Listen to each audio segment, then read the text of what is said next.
मैं भारत को भारतीयता की मान्यता के आधार पर फिर से खड़ा करना चाहता हूं, उस काम में लगा हूं।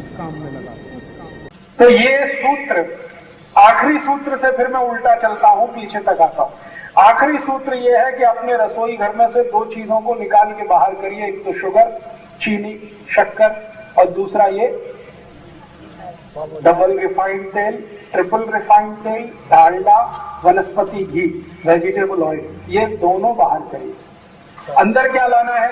स्वयं पाक घर में लाना है गुड़ या तो काकवी, और तेल के रूप में तो जो भी शुद्ध तेल आपके आसपास निकलता है उसको, ये दोनों घर में लाना है, और ये दो बाहर से भोजन में इसका कल से ही अगर करेंगे तो बहुत अच्छा लाभ मिलेगा आपको।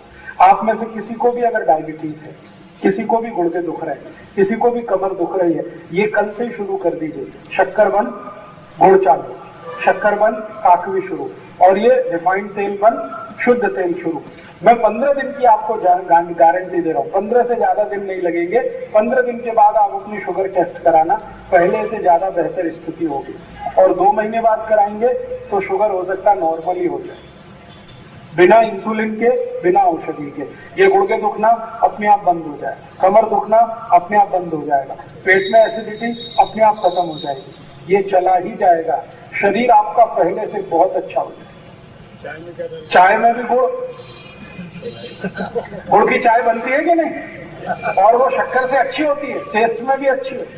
गुड़ की चाय पीजिए, काकवी की चाय पीजिए, दूध में डालना है तो गुड़ मिलाइए, दूध में मिलानी है तो काकवी मिलाइए, अगर ताक में मिलाना है तो गुड़ मिलाइए, और मिलाना है तो काकवी मिलाइए। शुगर बिल्कुल बंद। बासुंदी भी खानी है तो गुड़ की खाइए, हाँ, बासुंदी गुड़ की खाइए। खीर बनानी है तो गुड़ की बनाइए, खीर बनानी है तो काकवी की बनाइए, लड्डू बनाना है तो गुड़ का बनाइए, काकवी का बनाइए। जो मिठाई आपको बनानी है खूब बनाइए, गुड़ की बनाइए। गुड़ आप कितना भी खाएंगे तकलीफ नहीं आएगी। मैं तो सबको बोलता हूं जिनको डायबिटीज है वो भी गुड़ खाएं तो तकलीफ नहीं आएगी, क्योंकि गुड़ में जो शुगर है ना वो मोनोसैकेराइड्स फॉर्म में है, और शक्कर जो है वो पॉलीसैकेराइड, दोनों में जमीन आसमान का। इसलिए गुड़ खाइए, काकवी खाइए, कोई तकलीफ नहीं। बासुंदी भी खाए गुड़ की, दूध में डालना तो गुड़, दूध में मिलाना तो काकवी। अगर आपको शरबत पीना मान लीजिए तो गुड़ का पीजिए ना, गुड़ का शरबत, क्या बुराई है? नींबू की शिकंजी बनानी है गुड़ में बनाइए, काकवी में बनाइए, शक्कर बिल्कुल बंद कर। तो यहां से ये सूत्र था आज के विषय का आखिरी सूत्र। शक्कर और वेजिटेबल ऑयल, डालडा, ये घर के बाहर। उसके पहले के सूत्र एक बार फिर से रिपीट करता हूं ताकि याद हो जाए। भोजन करना है, दो विरुद्ध वस्तुएं कभी भी एक साथ नहीं।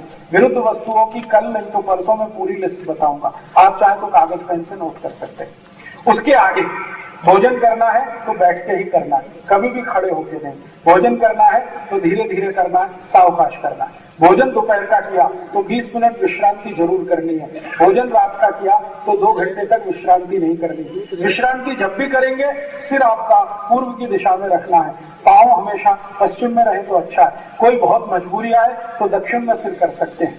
और अगर आप कुछ भी ऐसी स्थिति में नहीं है दोपहर का भोजन के बाद विश्रांति कर सके तो 3 मिनट से लेकर 20 मिनट तक वज्रासन में जरूर बैठना है। तो कल के 4 सूत्र, आज के 10 सूत्र, 14 हो गए। ये 14 सूत्रों का पालन आप में से जो भी करे, मेरी गारंटी है जिंदगी भर सुखी, निरोगी, निरामय रहे।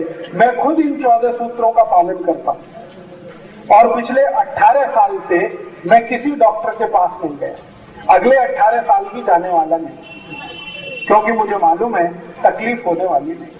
तो आप भी अगर अपने जीवन में ये धारण करेंगे तो बहुत अच्छा होगा।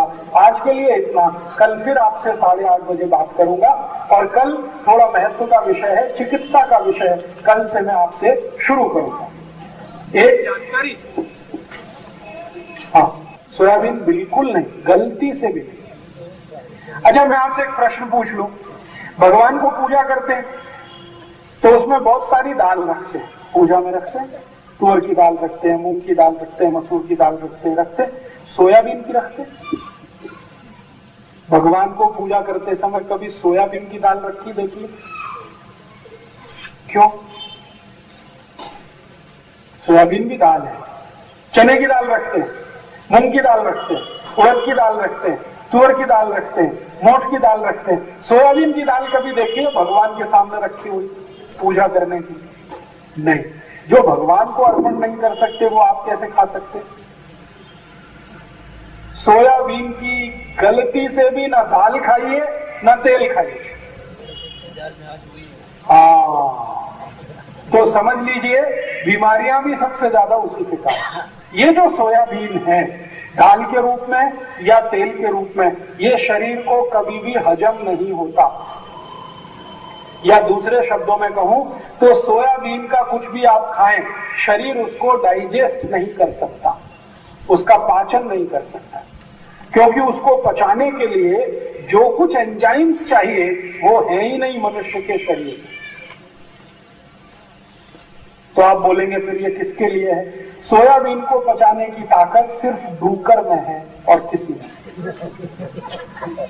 डूकर के पोट में एक एंजाइम बनता है, वो सोयाबीन को पचा सकता है, बाकी किसी के भी शरीर में वो एंजाइम नहीं है जो सोयाबीन को पचा सके।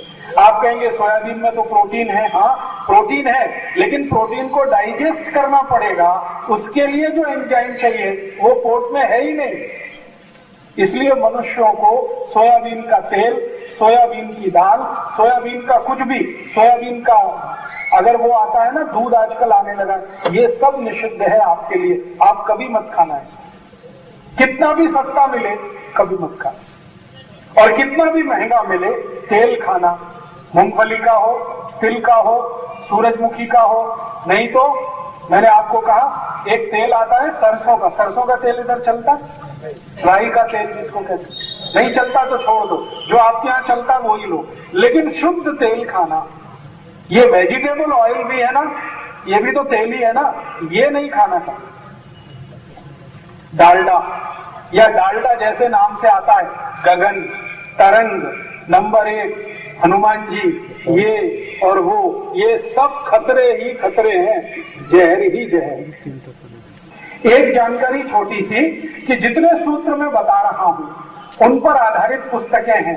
स्वदेशी चिकित्सा, सौंदर्य चिकित्सा, अष्टांग हृदय के आधार पर चिकित्सा, वो पुस्तकों के रूप में आप ले सकते हैं। 6-7 पुस्तकें। और मेरी व्यक्तिगत अपील है कि हमारे अभियान, हिंद स्वराज अभियान का, हमारे बहुत सारे कार्यकर्ताओं का बनाया हुआ खादी का कुछ कपड़ा यहाँ आया है, आप अगर उसे खरीदेंगे तो हमारे आंदोलन को और अभियान को कुछ फंड्स उसमें से मिलेंगे और उससे हम अपने काम को आगे चला सकेंगे। हम किसी से डोनेशन नहीं लेते हैं, लेकिन खादी बेचकर जो फंड्स आते हैं उससे इस अभियान को आगे बढ़ाते हैं। तो खादी भी है, पुस्तकें भी हैं, आप लें। आपका आभार, बहुत धन्यवाद। कल हम आएंगे, ठीक समय से आने की कोशिश करेंगे तो ज्यादा बताने में सुविधा होगी। धन्यवाद। दोस्तों सबसे पहले तो चैनल सब्सक्राइब करें, फिर लाइक, कमेंट और शेयर करें, और हाँ, हमारा एंड्रॉयड ऐप डाउनलोड करना ना भूलें।